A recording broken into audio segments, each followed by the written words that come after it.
So welcome back to a new edition of Seen and Solved. I'm Tim Pennington, your host. And today we're being joined by Fernando Carminholi, a business development manager at Hubbard-Hall. And we're going to talk about how Hubbard-Hall is changing the way companies are tackling some of their tougher cleaning challenges. And Fernando is also going to share with us a real-world success story that shows the true impact of one of their products, Aquaease, the Aquaease Infiltration technology. And whether you're in the industry or you're just someone that really likes to learn about new innovation, this will be a really good broadcast for you. So stay with us. You're listening to the Seen and Solved podcast, brought to you by Hubbard-Hall. Better results, less chemistry. So Fernando, let's talk about first sintered stainless steel titanium dioxide membranes, which I'm not going to repeat that phrase, but I know that's something that a lot of shops are using these days. Tell us how it works, first of all. And then I want you to kind of tell me what soils that it's good for. You know, what are the most best practical uses of this? Good. Hey, team, how are you? Thank you for this opportunity. Mm-hmm. Let's call metallic membrane. So this is a old technology, actually, not old. It's since 80s. Companies been using this kind of membrane filtration to cleaners. It will work well in emulsified oils, like emulsified cleaner. It means all the cleaners that it will emulsify, it will blend the solution with the oil. Otherwise, if it's splitted, this membrane solution will not be the best option, right? Right. So what is this membrane filtration equipment? This is a cross-flow filtration equipment, which means a lot of fluid will pass through the pump, but through the membrane, it will, because there is some pressure, it will squeeze out the good cleaner, and the good cleaner, the reclaimed cleaner, will pass through the pores of the membrane that is internally another tube, and the oil's molecules will stay trapped inside the tank.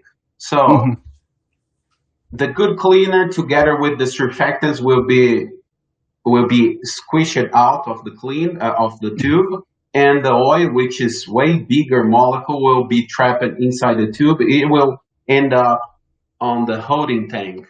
On this way, you separate the solution as like almost a fresh solution will return to the working tank, and the oil will be placed in a holding tank. And then when you get the solution concentrated, you can dispose the soil amount. And the goal here, from what I understand, correct me if I'm wrong, but you don't want to be sending stuff to the wastewater treatment system, right? You want to capture as much as you possibly can, right?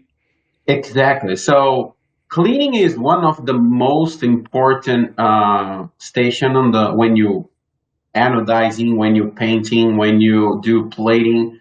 And so the main reason to clean a part, it's remove oil. This oil will be, it will stay on the cleaning tank, right? Right. As soon as you have the solution saturated with oil, somehow it could be a week, it could be a month, could be a quarter. But when the solution is saturated, you need to dump on the wastewater. Right. You need to dump this concentrated solution. I mean, normally wastewaters can handle rinses, but you need to have a really good station to handle the concentrated solution. And that is the point. With the filtration, you avoid all these dumps. You can save on chemicals, right? You will not send a concentrated oiled solution that you need to handle with all the alkalinity and the oil in the wastewater. You know, take a step back for a second. You said something very interesting, cleaning being the most important. You know, in some shops, they get parts, they look okay, right? But they've come from a manufacturing process, then there's probably cutting fluids and release agents and all types of contaminants, right, that are on this part. And it's just not going to get coated or finished. There's going to be no adhesion if this doesn't get off, right? I mean, this has to be, and again, these oils and these things are just, you're trying to get those off, then you have to deal with it. Is that really what we're talking about today?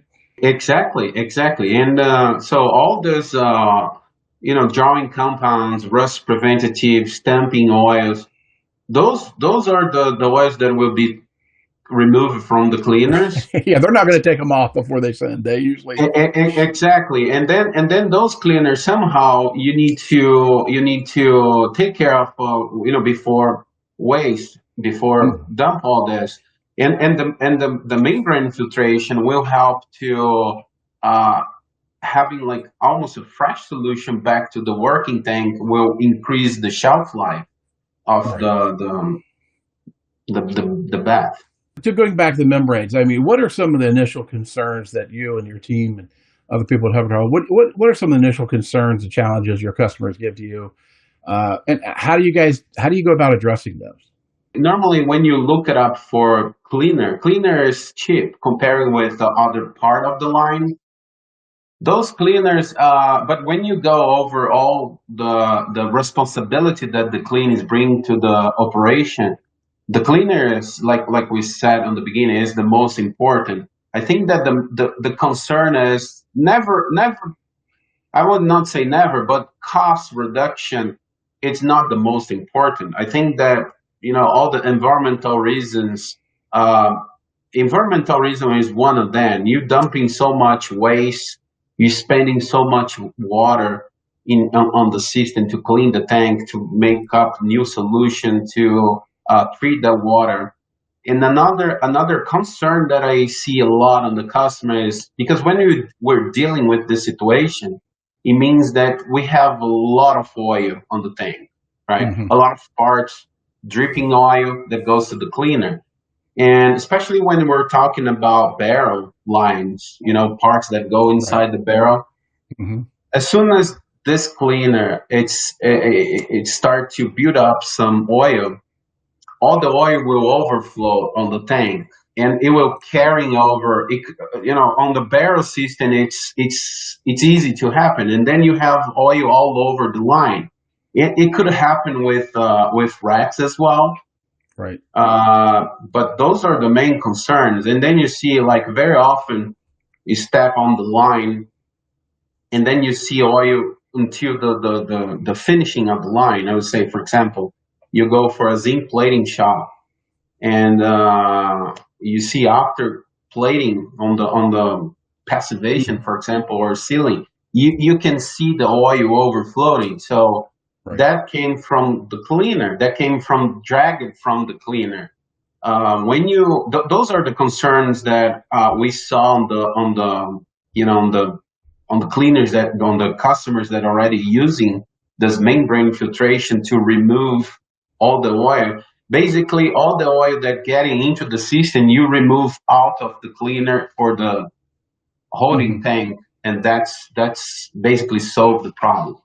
Like I said, you got to get those out. I know I just ran a paper last week from Frank Altmeyer, did one years ago on comparing the drag out of different barrel plating things. And they all do it, right? They're all going to drag whatever's there, they're going to drag some of it out. And to what degree? Yeah, especially when we're talking about smaller parts. I Mm-hmm. will bring one example. We're talking about fasteners. So a group of customers that use this technology, those are fasteners. This is the sweet spot for this kind of technology. And why? All the thread and it carrying a lot of oil. This is the right oil to be removed. It's an easy oil to be removed with this technology. You Right. see that each barrel, it will drag kind of a gallon, a little bit more, and then a gallon for each load, depending on the size of the load. That's about it. That's you always carrying the problem to other tanks. Right. So this is a solution to keep the high cleanliness, high quality cleanliness on the cleaner, and you're never gonna get Right. different levels of cleaning quality. Compatibility is a big thing. I mean, you got a great product in Aquaease cleaner, a fantastic product. And then, like I said, the membranes as well, right? Not all membranes are made alike. So, talk about a little bit about pairing the specific cleaner that you all have, the Hubbard-Hall cleaners, with for example, Aquaease, with the specific membranes that you all carry? What advantages are there when you match up compatible products like that? That's a really good question, Tim. I would say that in the past, semiconductor technology failed. Mm-hmm. And failed. And the reason why is equipment companies that went to the customer to sell the equipment. But normally those kind of membranes, they will strip, remember that I said that the good cleaning is good. It's small enough, the particles is small enough to pass through the pores, and the oil is big enough to stay trapped and does not pass through the pores and be inside the membrane, and then it go to the holding tank. This is exactly a problem that could happen when you don't pair the right cleaner.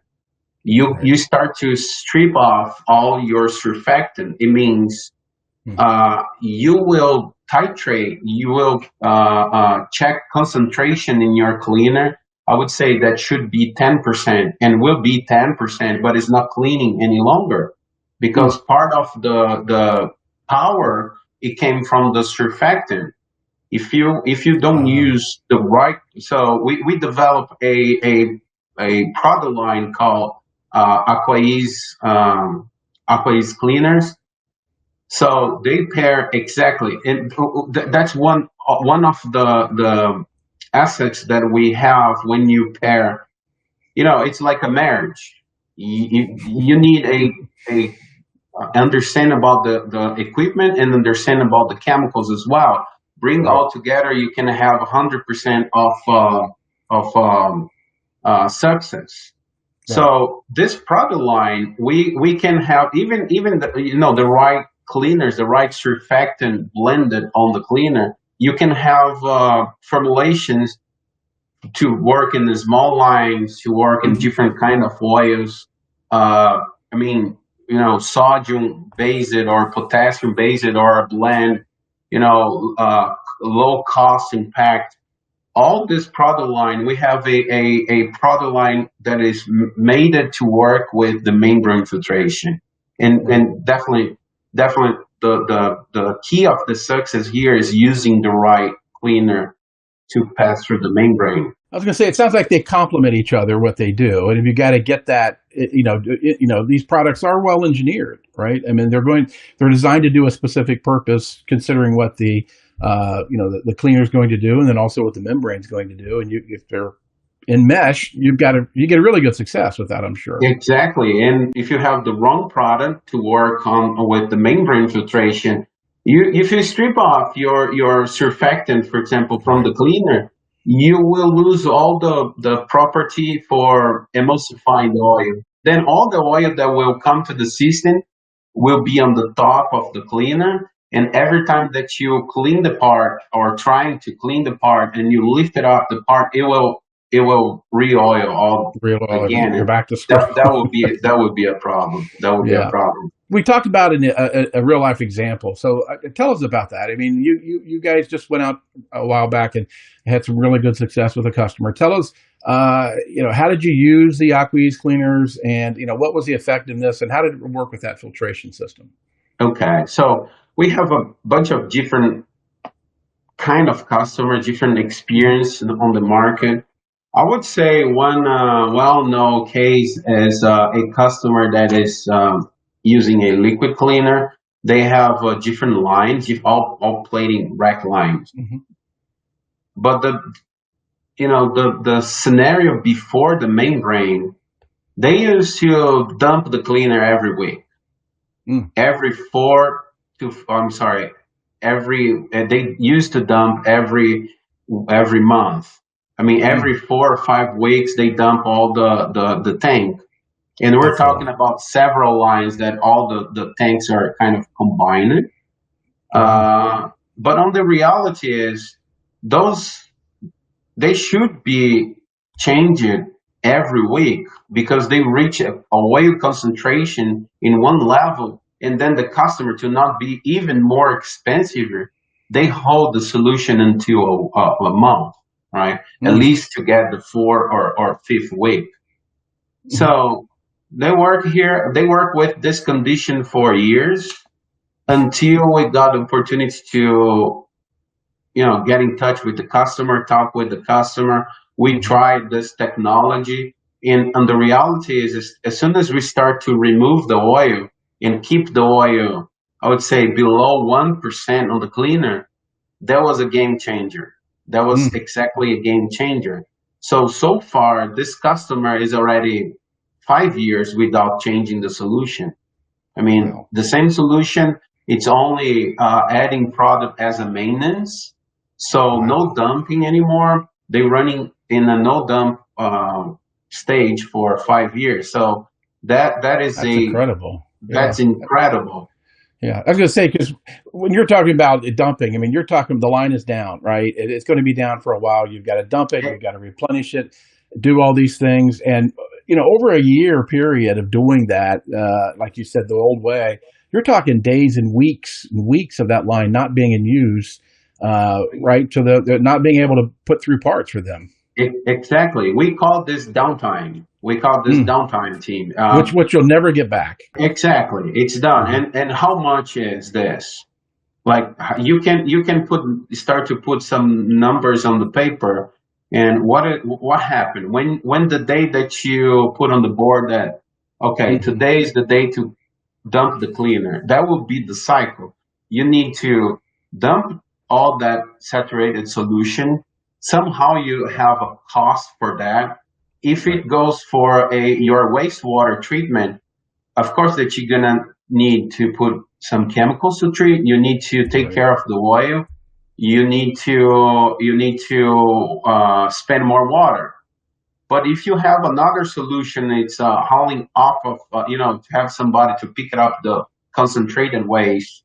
That's the cost that we discovered that across the country, this costs vary about $2 to $2.50 per gallon to be treated.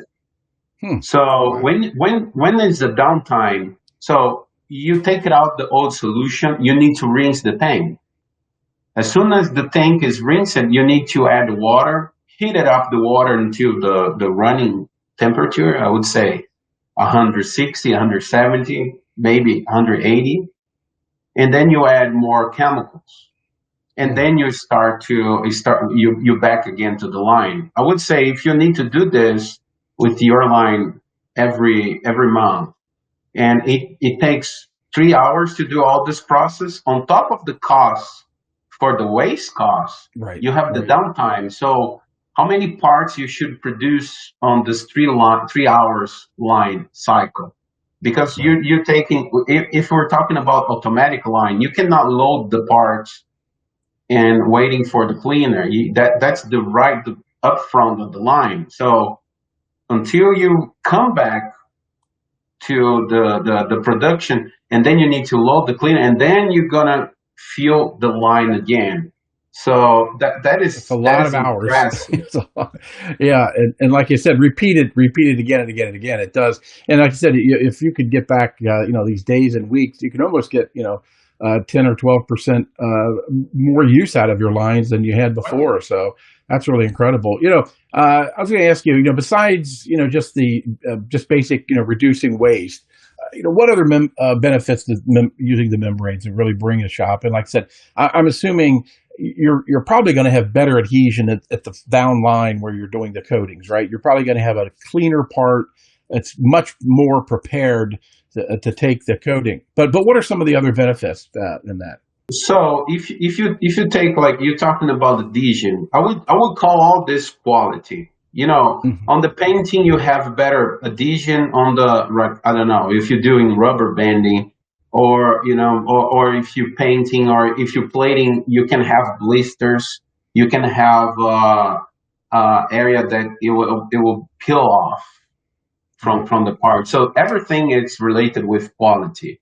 And I can tell you that, for example, a big customer that we're talking about that do a barrel doing with fasteners, they got about 5% of all the reworking related with cleaners.